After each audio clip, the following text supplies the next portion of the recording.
Hello friends, today's topic is having dating with herpes. Are you ready for this? Let's rant. That is entirely your decision, sis. But I will say, first and foremost, I am proud of you for getting on the internet and attempting to educate yourself on herpes. But second of all, it is a green flag that your partner, one, disclosed to you, two, is having open conversations with you about how they can protect you. There are so many ways that your partner can protect you from getting HSV. But the odds of you being with somebody in your lifetime that have HSV are extremely, extremely high. Now, I'm in no way pressuring you to do one thing or another. It is entirely your decision. You proceed with what you're most comfortable with. But if it's not this partner, it will most likely be another at some point in your life because of the fact that so many people have it. What do you do if you find out that the person you are dating has herpes? You're going to say thank you first. And as a reminder, we all have an STI status to share with our partners, whether it's positive or negative. You're not going to panic, and you are going to then share your STI status. And if you don't know it, you are going to say that and find out. You are not going to shame or blame this person or make any assumptions about them. Instead, you're going to offer space, listen to anything that they have to offer, and ask questions about safer sex options. You're not going to ask them how they got herpes. You're going to ask them for resources that they recommend. You're not just going to ghost them. If you're having doubts or have conflicting feelings, you're going to sit with that, and you are going to think about where you learned about STIs and what you learned about people who had them and who the people were that were telling you these things. If this is your first time knowingly dating someone with herpes, I say knowingly because people likely have had sex with someone with herpes and just not realized it. It can be really hard to confront these feelings because you're realizing, one, that your education and the realities, the facts don't align. And so often the stereotypes of what we think herpes is, what it looks like, what people with herpes should look like, also don't match up. So there's a lot of conflicting emotions, beliefs, and feelings that are deeply ingrained. More often than not, a herpes diagnosis or dating a partner who shares their herpes status with you is the first time people face stigma, the first time that they're confronted with it when their values and beliefs and education don't align. So if you're in that space, allow yourself some extra space and time to sit back, reflect, and don't feel pressure to give this person an answer. Be honest, say you need time, and they will likely understand because I guarantee you they've been through it too. So when I was dating with herpes, I did get rejected. I got rejected one time that kind of stung. Now that person did come back later, and I love that person came back. Not it was too late. I had moved on. I think I was engaged at the time, but I loved that he came back and he was like, yeah, I made a really big mistake. I can't believe I let that get in the way.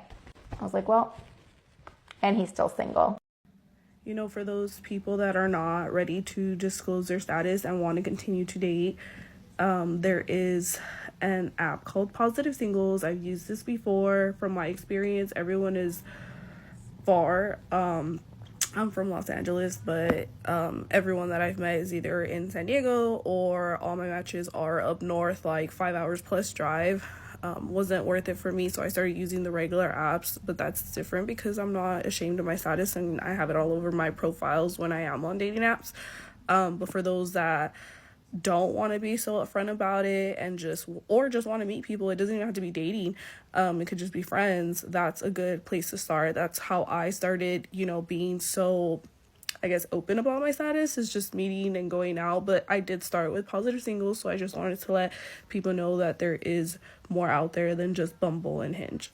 Well, I have genital herpes, and a lot of times I get asked, is dating harder? What's it like to date? And the answer is dating is actually easier. Or at least it can be. Now, whether you're male or female, I'll give two different perspectives.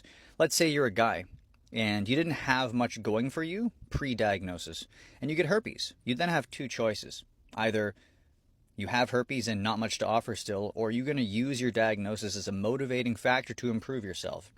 And a lot of people nowadays don't even try, with or without herpes. So if you can use your herpes diagnosis to put you in a better position overall despite having herpes, you might actually have more dating options. On the female side of things, you probably want a guy who's going to listen to you, respectful, supports you in hard times. And if you disclose to some guy and he's like, "You're disgusting, that's gross, get away from me," are you truly missing out on that kind of person? Now, if you can get to a point of acceptance where you don't allow people to shame you for it, then using your herpes as a filter makes it easier to filter out people who wouldn't be a worthwhile candidate.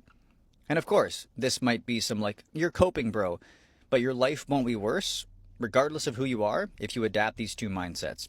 If you want some help overcoming your diagnosis, getting rid of shame, learning to disclose, and finding and attracting partners, click the link in my bio. Let's get started.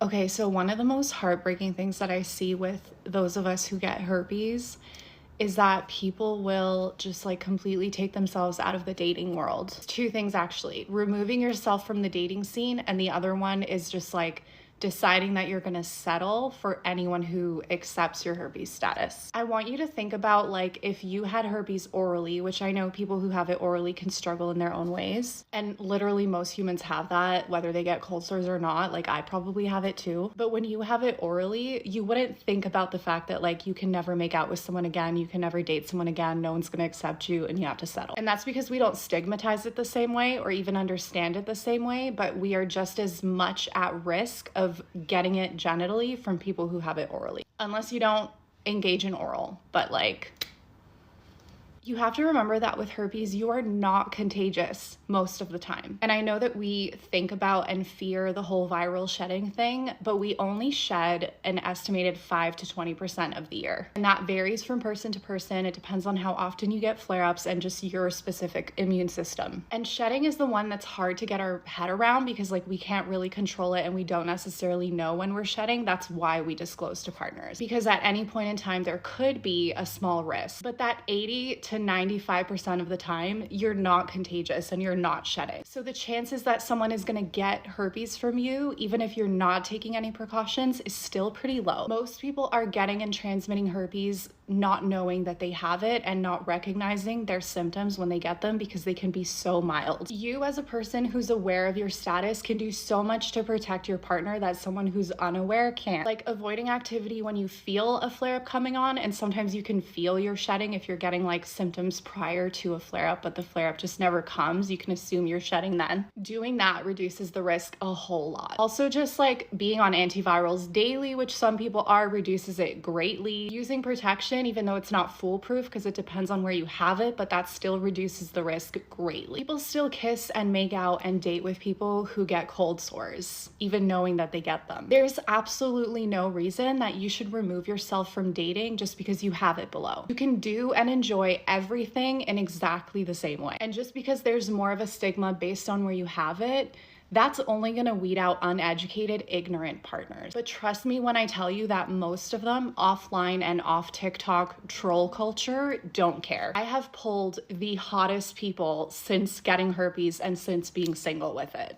It doesn't make a difference. But your energy and perspective around it will. What do you think? Will you give someone a chance if they tell you they have herpes? Let me know in the comments down below.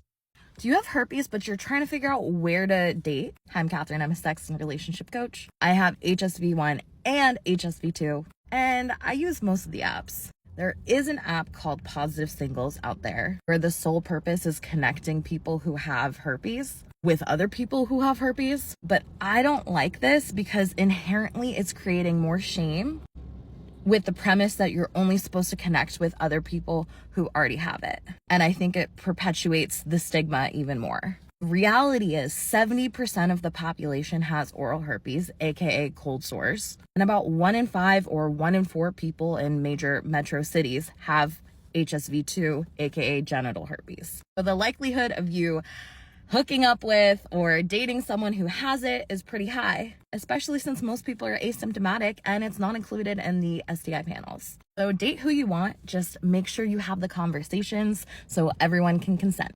I had a girl ask me, should I tell my friends I have herpes? I feel like they're gonna judge me harshly because of it. If that's already a thought in your mind, they're not your friends. Because your friends shouldn't care. They shouldn't judge you. They might be like shocked for you or be like scared for you, but they shouldn't judge you for it. Okay, we all get in situations, you know, it's not your fault that you have herpes, okay? You know what I mean? Like, no. So one way to know is if your friends are really your friends is if they support you and really accept you for you. If they're always making little snide comments about you, or they're being like, why are you wearing that? Or why'd you do your makeup like that? Or why'd you even go out with him? Or it's your fault you have that because we said you shouldn't date him. Any of like that type of energy, those are not your girls, okay? Those are not your girls. I have a support group chat for girls with herpes. If you want to join, just DM me and I'll add you. So I just wrote a new essay about how to deal with rejection after disclosing your herpes status. It's on my Patreon. You can read it if you're on tiers 2 and up. I also talk about dating in general, a bunch of like herpes stuff. I have a support group. I do one-to-one calls. So there's a lot of stuff on there. But for this, basically with rejection, I kind of look at it as a good thing when I get rejected because of my herpes status, personally, because I'm just like, I wouldn't want to be with someone who, one, wouldn't take the time to do some very quick, easy research about herpes, and find out that it's actually very common. Of course, everyone has the right to like make a decision about their health, but in my experience, the majority of people who have rejected me are just people who were like kind of boys, and just like were like, ew, bye. So in my mind, like that's a good thing. It's a litmus test. It weeds people out early, because also their response is going to be a test of their character. Like if they're going to like not be able to have a conversation after I just shared this like vulnerable thing, I don't want to date them. So in this essay, I kind of like talk a little bit more about that, and then I talk about ways to make yourself feel better. So you know where to find it. Okay, so I just disclosed my herpes status for someone that I'm probably meeting up with tonight, and I asked him if he's been tested recently. He says he has, and I was like, cool, just so you know, like you don't know your herpes status, and you won't be getting tested for HPV. And then I was like, I was tested recently, negative for everything. I do have HSV2. Let me know if you have any questions. And he just responded with, perf. Love it. I was like, okay, moving on, which honestly is like good and bad. Like, great that like maybe he knows about it already and is like fine, but if it's just sort of like he has no idea of what it is and is just moving on, then I'm like, sir, you should have a little concern. You should be asking some questions. So we'll find out tonight. Tough topic, right? I guess it's up to that person if they want to deal with that. But if that person have herpes, they should always disclose that. With the other person, it's the right thing to do. I have more videos on this subject coming soon. Thanks for watching. Until next time.